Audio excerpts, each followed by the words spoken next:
Okay, I'll explain the story, but we're focusing on this. And if we have another something in science that does the same, talks about the same thing, that's the same subject, and we're going to focus on it wherever we see two-digit subtraction.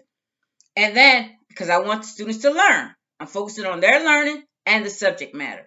That is going to make you a better teacher. If you just do that, you're going to be a better teacher. I mean, I'm not saying you're not doing it, but this is something that we want to do to become better teachers. So either this message is for you or it's not. If it's not for you, maybe it's for somebody you know who's struggling. That's what it is. And then another thing you could do is you try something new. Now, my students, last year I had Eureka Math.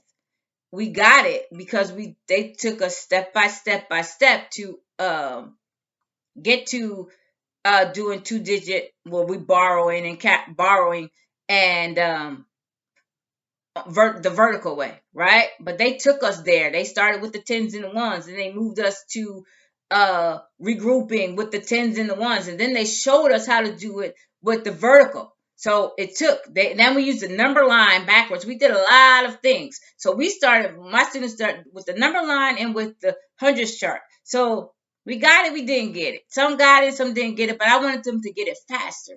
So, and I wanted them to be able to be tested on it because they still got stuck. It doesn't make sense. You know how to do it, but you're still stuck. So I gotta open up that airways, those, let that blood flow so they can get it and know it.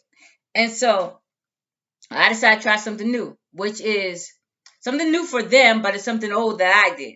So I went to Eureka Math as opposed to this Envision that we're doing, and I'm bringing it both together.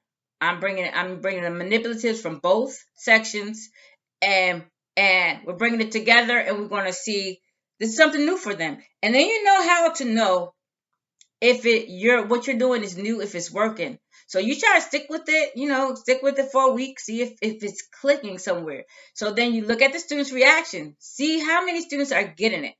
And this is a way too, when you're working on something with your students and it's on grade level. I'm at elementary, so I can really go grade level. So if you're working on something grade level, then you see if everybody gets it, right? Generally, everybody gets it. Everybody understands. They comprehend it. They're grasping the concepts, right? So they're getting it, right? And then you have two that are not getting it. Then you can identify those students. But if the whole class overall are not grasping the concepts, you can